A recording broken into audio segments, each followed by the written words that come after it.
I don't know why I get myself into these things. Good grief. Hello everyone, welcome back to my home. Please make yourself comfortable. In the past, I have attacked recipes and cookbooks far outside of my wheelhouse. Thomas Keller's French Laundry, Marco Pierre White's White Heat, Gordon Ramsay's 3-star chef. I see that and I raise you a Charlie Brown and the Peanuts cookbook. Because there's recipes in this book that would make any one of these guys quiver in their little chef boots. Let's see one of them make a broiled cheese hot dog sandwich. Or a lemon pineapple carrot salad, huh? Be gone. As the cookbook from the height of Peanuts mania, 1969, Summer of Love, and the whole crew's gone mainstream. They're on TV. Snoopy is just like a sellout, really. He's on lunchboxes. He's the mascot of NASA. This is a cookbook that has all the crazy kids contributing their own recipes because they're real, and this is real. Schroeder's in here, Linus, of course Mr. Brown himself, Lucy, Peppermint Patty. Looks to be a team effort. You know, I love Charlie Brown because I relate to him. Things often go wrong for him, and yet he keeps going. He's an underdog. The universe likes to tell him to stop, and he doesn't. You know, maybe I'm like the Charlie Brown of cooking in a way, because I often try to kick the football and fall flat on my ass. Anyway, my mission, should I choose to accept it, I do, is to cook everything from this Peanuts cookbook, except for Snoopy's steak tartare, because that's dog food. Other than that, let's do it. Happiness is a hot cheese and tomato sandwich. So I need a nice looking tomato here. Does that look familiar? Last episode, that was one of the green tomatoes, and well, funny what a week can do. A large slice of tomato. So we'll need a slice of white bread and my slice of cheddar cheese. Now on top of the cheese goes the slice of tomato, spoonful of chopped onions, and like a teaspoon of sweet pickle relish. And then I got a slice of bacon. Cover it. So I gotta stick this under the broiler until the bacon is cooked and presumably the cheese has melted. Presumably. Okay, so let's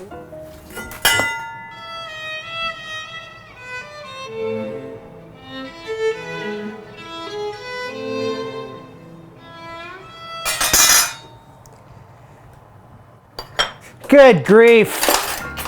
Okay, and it's okay. Order up.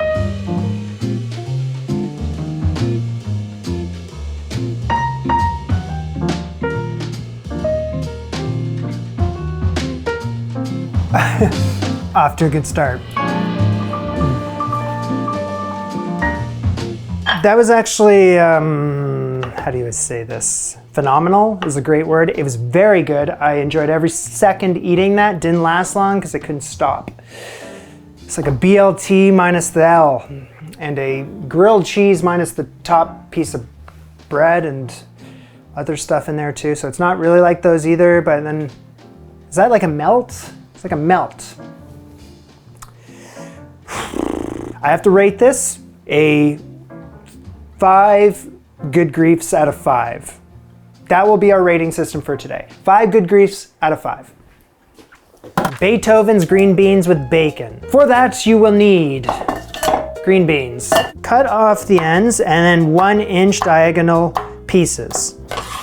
Then into a saucepan. In with the beans, half a peeled onion, keeping it whole, and a strip of bacon. 2 cups of water, some salt, bringing it up to a gentle boil until tender. Remove the onion, remove the bacon. So the recipe is green beans with bacon, but we have removed the bacon and it's not coming back. You gotta follow what Beethoven wants. Since that's all that is, let's just do a bit of a subdued order up. Knock me out, green beans. Let's do this.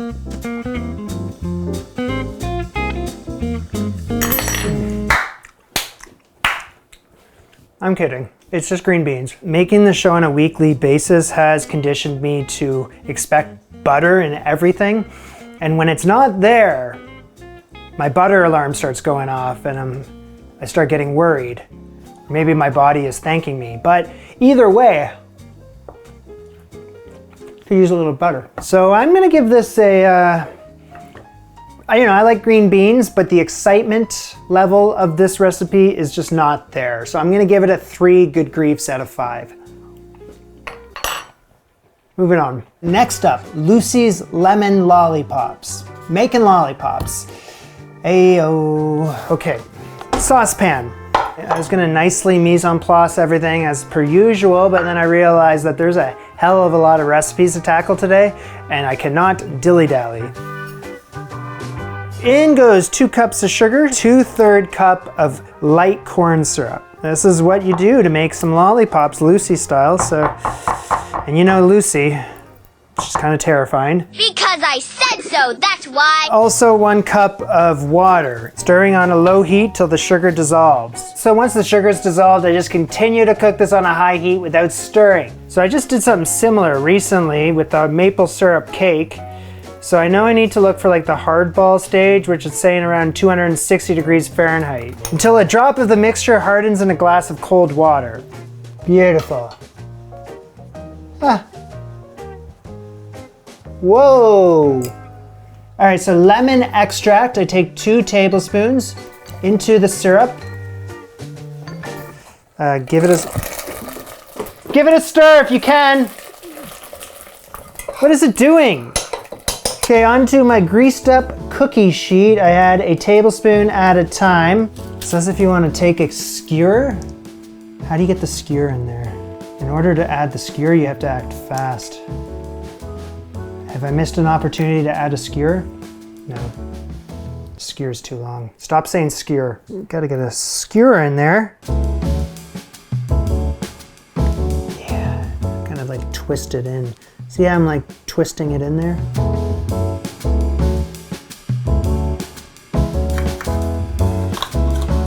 That's it. Given it enough time that they've hardened, and you can just easily scrape them off the pan. Some look okay. Well, some look better than others, let's just say that. But check out these suckers. I guess that's what you do, right? Order up!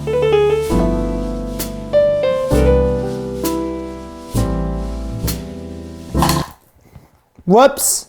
That was the nicest one. Okay.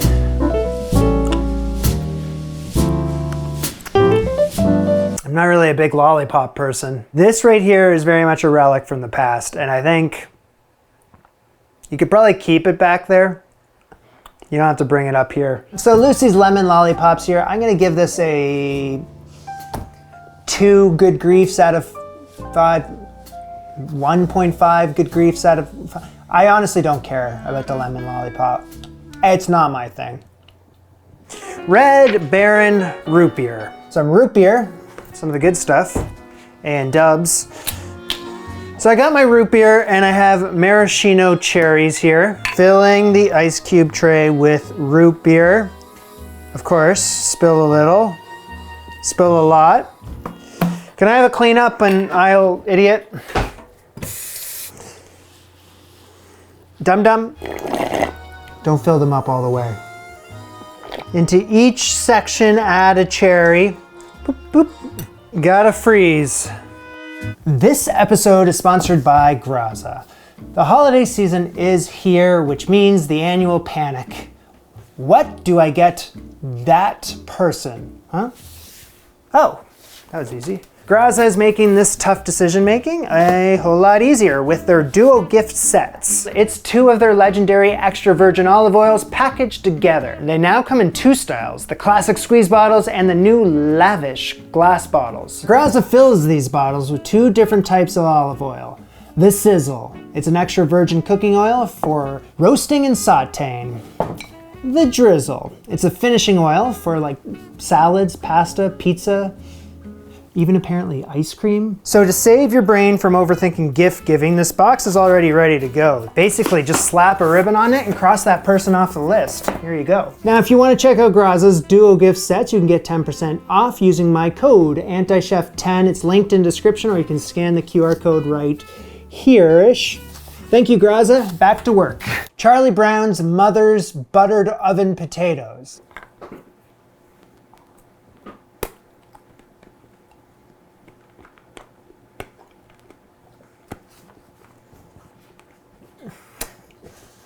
It's too much. So we need some sort of system here to make this all work. So I got a large baking pan. I have melted butter, and I have a whole bunch of baking potatoes that have been sliced up into the French fry shape. French fry. What did I say? French fry. Right, French fry shape.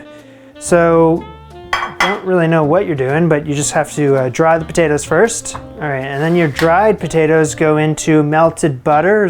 Dip each piece into the melted butter, and then that they're all coated in the butter. Not stacking, just lined up beside each other. And then salt lightly with a salt shaker. I gotta bake these until they're brown and tender at a 375-degree oven. All right, so after between 50 minutes to an hour, Charlie's mom's potatoes are looking all right. Now, Charlie's mom didn't say anything about this, but 10 minutes left with the bake, I started scraping them around just to distribute the heat a little bit, because some were looking a little toasty, some were looking like they needed to be toasted a bit more. Okay. So I just had a lightning bulb idea. Well, I was thinking, you know what would be great with those fries is Sally's broiled cheese hot dog sandwich. I think so. This is a recipe that serves 10 open-faced sandwiches. I need 1. I'll take 2 though. This is what I gotta do. I gotta place the hot dogs in a broiler, under a broiler, until they've like browned. The more I work my way through the pages of this cookbook, I'm realizing that it is for children.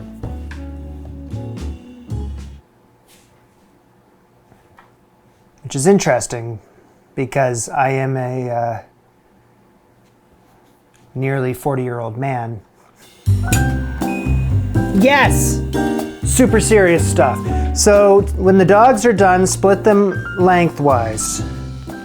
It's hot. And then cut across in half. So arrange 4 pieces on the buttered bun.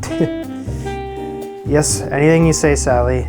So I have some Monterey Jack cheese. I need a 1/4-inch slice. Back into the broiler. Cheese is bubbling. That looks perfect in my eye. Oh, all right. There we go. There we go. What we're looking at here is a delicious plate of Sally's broiled hot dog cheese sandwich served with the side of Charlie Brown's Mother's buttered oven potatoes. So now you gotta serve with relish, mustard, and catsup. Catsup.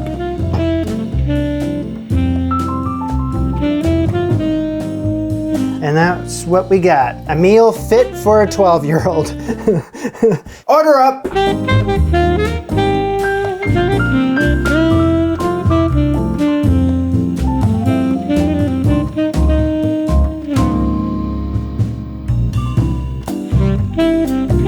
Here's the thing about that meal. It's as if me, as a teenager, came home from school and whipped that up and served it to me now. Doesn't it just blow your mind? Chuck's Mom's potatoes, 2.5 good griefs out of 5, and the hot dog sandwich, 3 good griefs out of 5, respectfully. Peppermint Patty's Prune Whip. So this is a pound of dried prunes that I've been soaking in water for the last hour. There's no specific amount of water, I just added enough to cover, but now it says I'm using the water in the recipe. So So into the saucepan, 1/3 cup of sugar goes in there. Get the prunes to a boil. Then once it's boiling, turn it down to a simmer, covered. 1 hour later, these prunes are looking puffed up and tender. Perfect. Love to see it. Bring the prunes over here. It smells like I'm brewing a beer right now. Simmering dried prunes, a brewery. Is there anything there? I don't know. Okay, so I drained the prunes. Now I gotta let them cool. Quarter prunes and remove the seeds. Although peppermint patty, I got no seeds in mine, so I guess I got lucky. I was probably working with different types of prunes back then. We've probably evolved, haven't we? Quartered prunes, bowl me, please. Thank you. Just under a cup worth of heavy cream. Beat cream until it begins to thicken.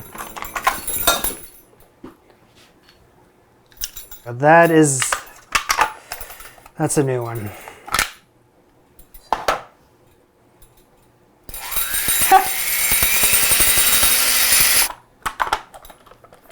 Well, it works. Mix until thickened. Teaspoon of sugar, half a teaspoon of vanilla, whipped cream.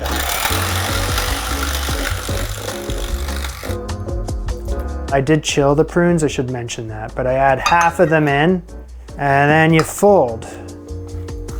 And that should do it, just for me. Order up!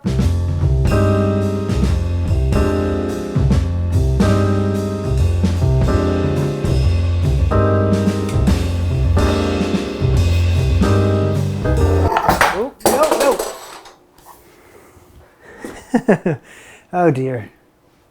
Oh dear. Oh dear.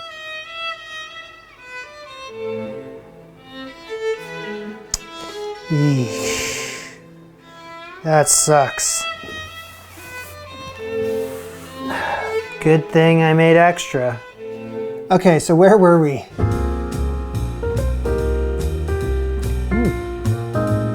Oh yeah. So I can confirm that peppermint patty brought it. She brought it all. That is really good. Simple too. I'm gonna give that a 4.5 good griefs out of 5. 4.25. Franklin's Jam Tarts. Bowl me. Thank you. Combine 1 cup of flour with a 1/4 teaspoon of salt, which is in my palm. He's given me like a range of how much shortening I should use. So it's either between 1/3 cup to half a cup. Start off with 1/3 cup. And I chilled it. Lift up your sleeves of your Charlie Brown sweater and using your fingertips, work the shortening into the flour. Until ingredients are well blended and no lumps remain, be gentle. Dribble in enough water to make the dough form into a ball. That should do. I don't think you want any more than that. Next up, Franklin wants me to roll this out. Franklin, the thing is, I don't know if this is a roll-friendly dough. I guess we'll see.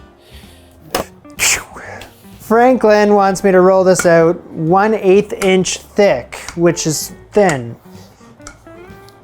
Wow, okay, that kind of worked out in my favor. Usually it doesn't, so that's great. It needs to be a cookie cutter around the size of a drinking glass. Ah, perfect. And I gotta cut out my rounds, a little water into the spare parts, and roll back out into a dough. Franklin, what do you think? What do you think of this, Franklin? Use your spares. Whatever jam. I'm using strawberry, and that was a tablespoon worth, but I have instantly recognized that that's too much. Okay, a tablespoon's too much. How about that much? That's like half a tablespoon worth of jam, and I feel like that might be too much, because I gotta fold that into a half moon. Jamie, just add half of that into one. How about that? Still too much jam. So there's not as much jam as you'd think, really. But you got the right amount of jam in there, you fold a half moon. Then pinch the edges. Jam pierogies onto my baking sheet, and Franklin says to bake them all close together. 375°F until they're golden brown on the top. May have baked these too long. I don't know if this is the type of recipe where the jam is actually going to stay in the pastry. Order up!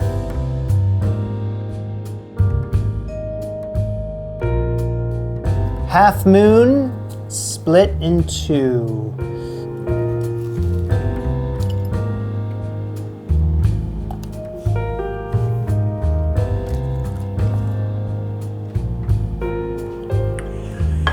I don't know about that. Is that good? Meh.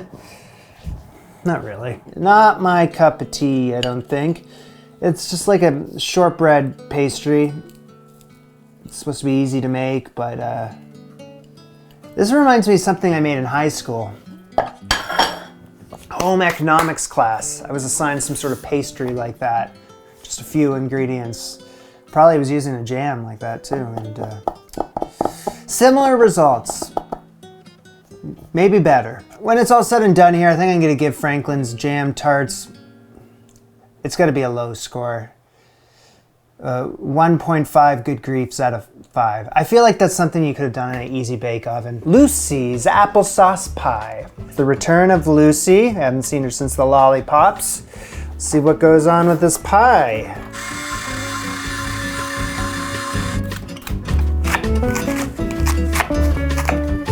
5 apples, I'm using the Mac.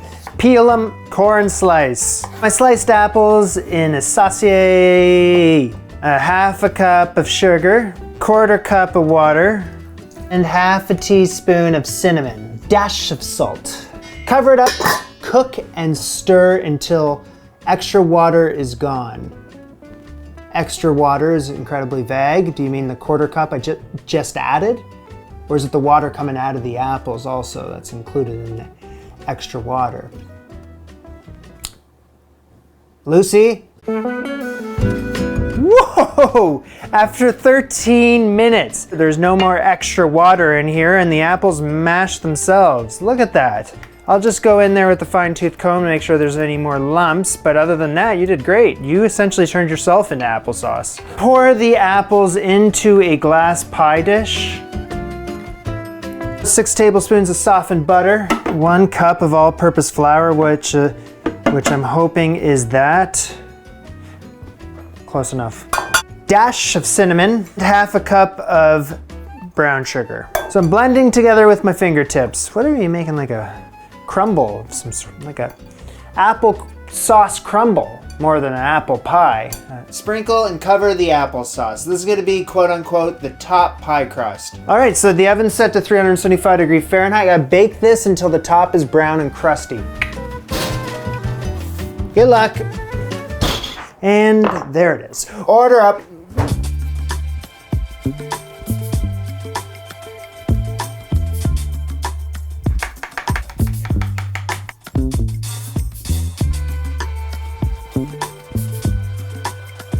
Scoop of ice cream.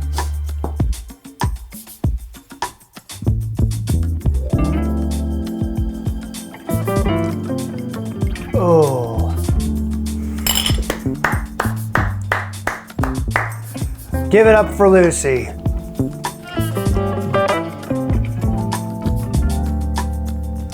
I don't even think I need to finish the plate. I know this already. 5 good griefs out of 5. That is exceptional. Great pumpkin cookies. Big bowl. Thank you so much. Brown sugar, egg, shortening, and of course pumpkin from a can. And so put that aside, bring on the dry ingredients. Flour, baking powder, cinnamon, nutmeg, just a hoot of ginger, and salt. Whisk that together, mix that together. Slowly, slowly, slowly. In go the dry ingredients. Just until it's combined. Raisins, pecans. Fold it, Drop batter by the teaspoonful onto a ungreased baking sheet. A teaspoon. That is a teaspoonful. And those would be the smallest cookies I've ever seen in my entire life. The only thing is I'm thinking, hey, maybe this recipe is meant for you to take the cookies and share them with your kindergarten class.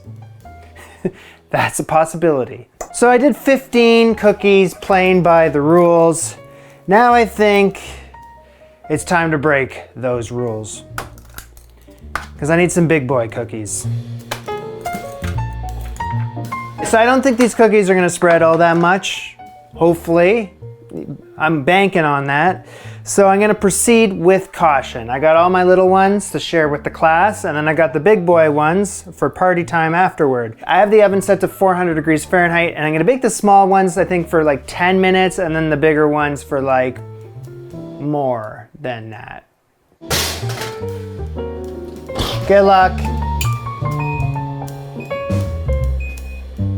Order up.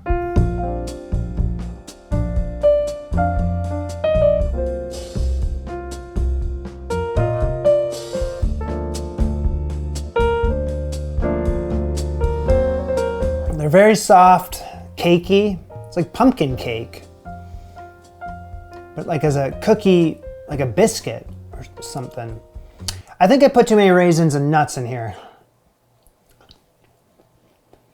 At the same time, the cookie is just okay. It's not blowing the horse down. It's not blowing the house down. And it's not gonna win any cookie awards. It's just kind of, I mean, it's an okay cookie. It's an okay cookie. It's okay. I'm obviously not enthused about them. Lucy's Lemon Squares. Correct me if I'm wrong here, but I believe Lucy is the biggest contributor in this book. Picking up the slack. So yeah, Lucy again, lemon squares, you got it. Bowl me. Well, no, actually, you know what? There's a bowl right here. Flour, powdered sugar, and chilled butter. Blend it all together with your fingertips. So this crust goes into the baking dish. Pat evenly, ungreased. So to start, we gotta bake this for 20 minutes in 350-degree oven. See ya there. Good luck. In another bowl, while that's baking, sugar, eggs, baking powder, just a hoot of salt. I got lemon juice in the eye, but I gotta keep going. So a couple tablespoons of freshly squozen lemon juice. Oh, the crust comes this way. Pour this over the crust. All right, and that looks fantastic. So let's get that back in the oven. Oh, you are lucky. Let's get that back in the oven for 20 to 25 minutes. Good luck. Whoa, whoa, no, no, no, no. Oh no, lemon squares. Okay, so two things. The lemon squares, they browned quickly on the top. Whoops. The timer had 7 minutes left, and so it was done early. My oven's running hotter than the Peanuts cookbook oven, so interesting, but not surprised. Also, when I was trying to point to the lemon squares, for you, I poked, my finger got too close, and I made a little bit of an impression. There's two types of people in this world. One would just sprinkle powdered sugar on top. The other one would peel the whole layer off. Can you guess who I am?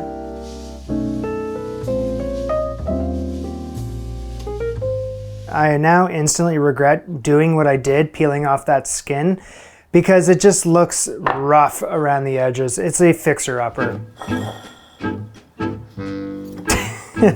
Oh dear. To rescue this, I was thinking some powdered sugar. Hopefully that fixes it a little bit. Order up.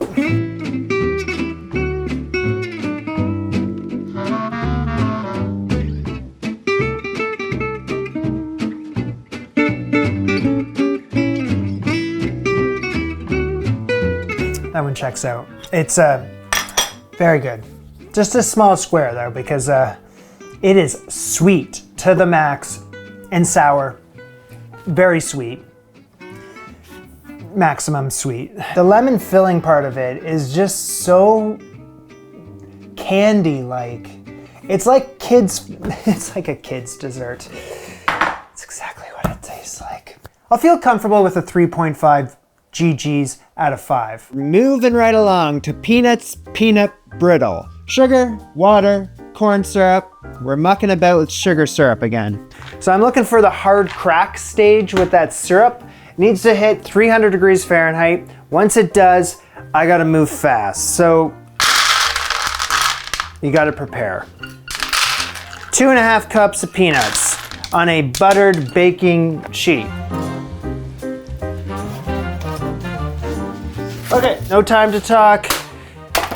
This syrup has reached 300 degrees Fahrenheit, which is the hard crack phase.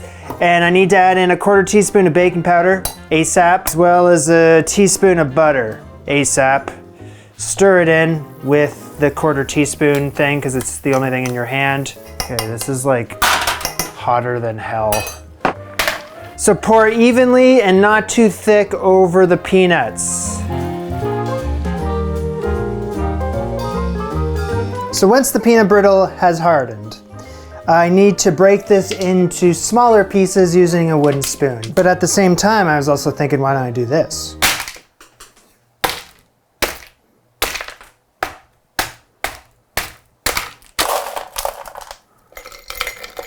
You decorate your peanut brittle however you please. I got some on the plate.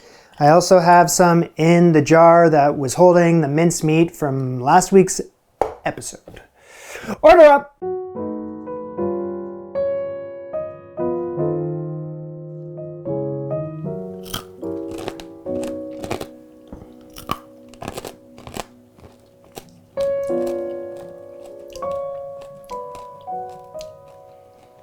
Yes, crunchy, sweet, peanutty.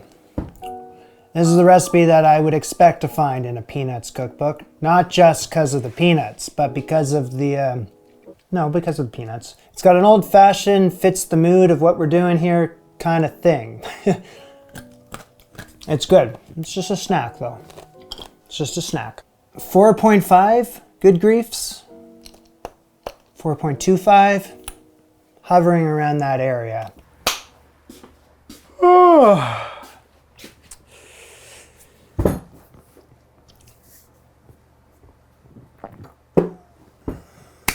Next up is, getting tired from all this horseplay. Okay, so I know it's just a kid's book, but I am very exhausted. Security cinnamon toast. Gonna guess that's a Linus recipe. Security blanket, security cinnamon toast. Okay, I made the connection. Woo, I wish I had a blanket right now. Butter, sugar, cinnamon. So I'm gonna melt that together. Oh, the retro recipes and white bread. Oh, how they sing to thee. To stick these under the broiler. Okay, so I got the one side that's toasted. I flip it over. The untoasted side. Spread the melted sugar mix. Back under the broiler until the sugar is crusty and bubbly. There's your security toast. There you go. Order up!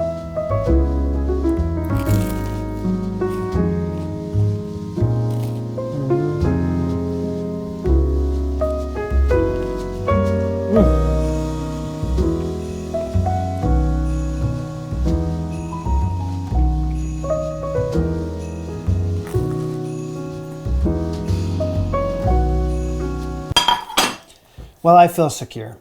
4.5 good griefs out of 5. Sally's scrambled eggs with or without stewed tomatoes. Bowl me, please. No, actually, you know what? It's right beside me. 2 eggs. Beat these until they're light and fluffy. A good beating makes lighter eggs. Cool. Tablespoon of milk. Couple shakes of black pepper. Okay, then I'm gonna add some salt. Oh, you're not supposed to add the salt before you start cooking, right? The peanuts didn't care. That was a pinch. Melt the butter in the pan. At the top, warm up some stewed tomatoes. In go the eggs. I got it on like a moderate heat, and I'm gonna keep them stirring. Oh, just like a minute or so, doesn't take long.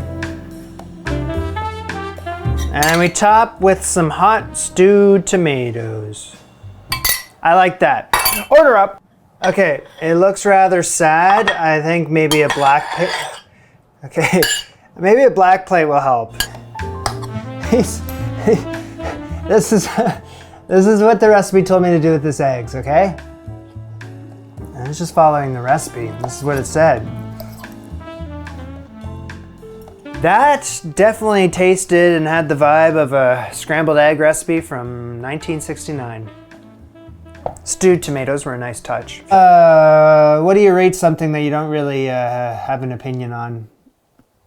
2.5 good griefs out of 5, and let's just move on. Yeah. Freda's French toast. More bread. Bowl me. Thank you so much, and appreciate all the hard work today. An egg, beat until light and frothy. Sugar, salt, blend that together. Forgive me, I am about to sin here. French toast. They're recommending not too fresh bread, but I got a loaf going here, so soak my Wonder Bread in the mixture. I don't know what I'm doing, I had that thing off to the side, it just makes sense to me. Hey, get some butter in there, don't be shy. Low heat, melt the butter, bread goes in. Until browned on both sides. Top with some maple syrup and powdered sugar for the win. Order up!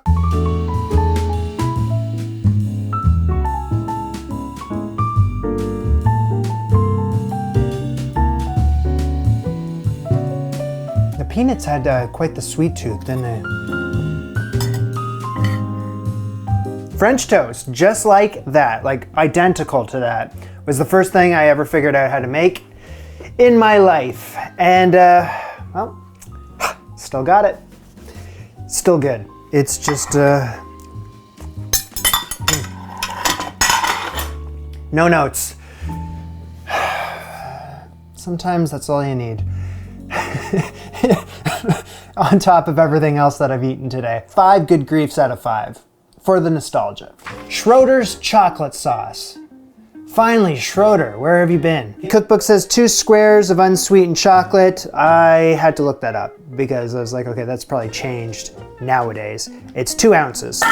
So I'm gonna melt that in a double boiler over here. Now add in a 1/4 cup worth of honey. Now I got an issue with my honey, it has crystallized, so I tried heating it up.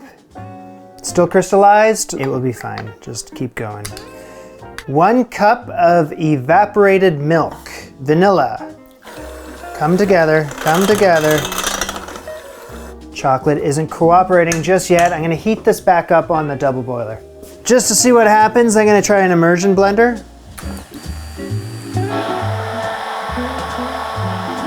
So this matches the recipe. It is gonna be a runnier sauce. It's not gonna thicken up the way that what am I doing?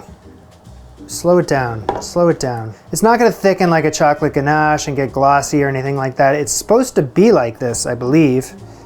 And that is a perfect fit. Schroeder's chocolate sauce. And this is gonna connect to the next recipe I'm about to make. Everybody's chocolate soda. What's about to take place here is something that, well, I never thought I would, not in my lifetime. So it says you need a tall glass. So I got a beer glass. Cookbook says marble fudge ice cream. I'm using vanilla just because I couldn't find the marble fudge in my travels today. Didn't look that hard, I went to one store.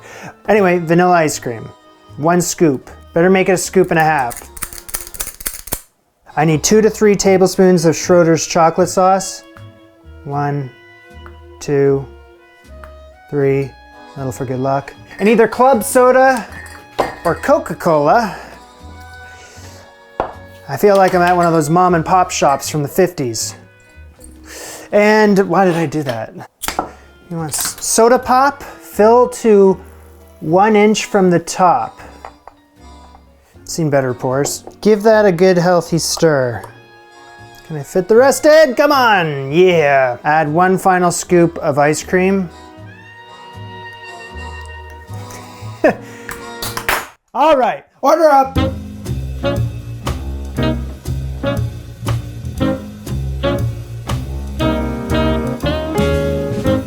What am I supposed to do here?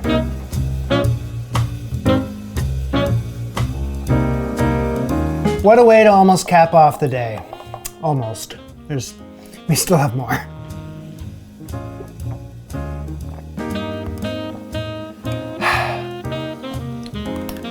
Am I gonna be okay after this video? It's tough to say.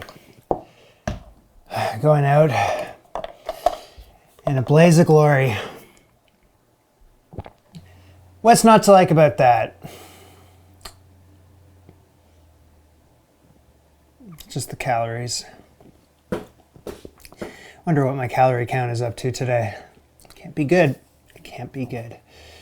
Not sure how many more of those I'm gonna have in my lifespan. That might be a one and done. So I enjoyed it.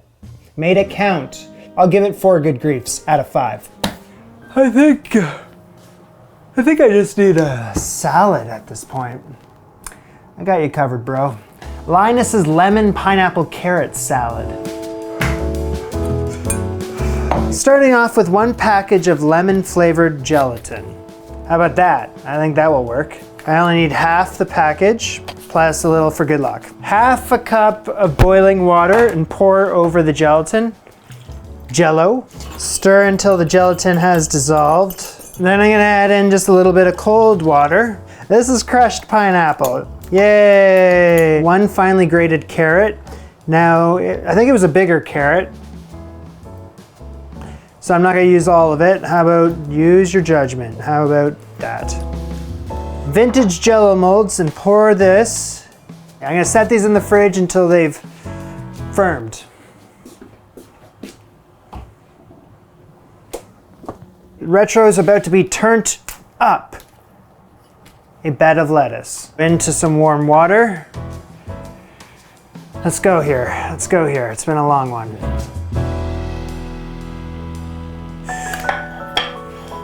I think it's ready. Okay, here we go. A dollop of mayo that goes on top. That is what they used to do. 2 scoops. That's your dollop. Order up.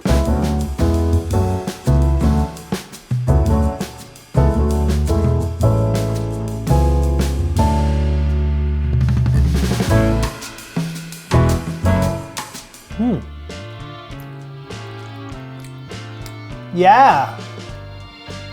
Why do I like this as much as I do?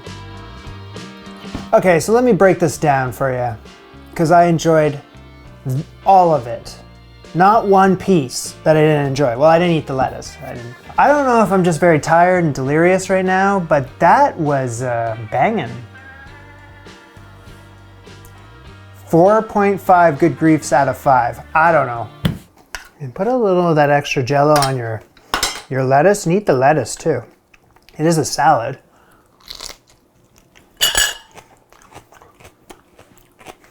So we find ourselves at the end of this journey with 1 last recipe remaining, which is the Red Baron root beer. You remember way back when? I left you on a cliffhanger with that one. This is what the root beer cube looks like. And then you fill the rest of the glass up with root beer. That, my friends, is a Red Baron root beer. Truth be told, there is 1 last recipe in this book, but I'm checking out. It's called the Divine Divinity, and I feel like they threw this one in because it's not associated with any one of the peanuts. It's just kind of its own solo thing, and it's more sugar syrup tomfoolery. And I don't have the emotional capacity to do that right now. So I will finish my Red Baron root beer and I'll be on my way. We've cooked everything from the Peanuts cookbook. I have. -1. And I found some great ones, some not so great ones. At the end of the day, it circles back to what I said at the beginning. I don't know why I get myself into these things, but I'm glad I'm out of it. This was Spine and Dine. Bon appetit. Au revoir.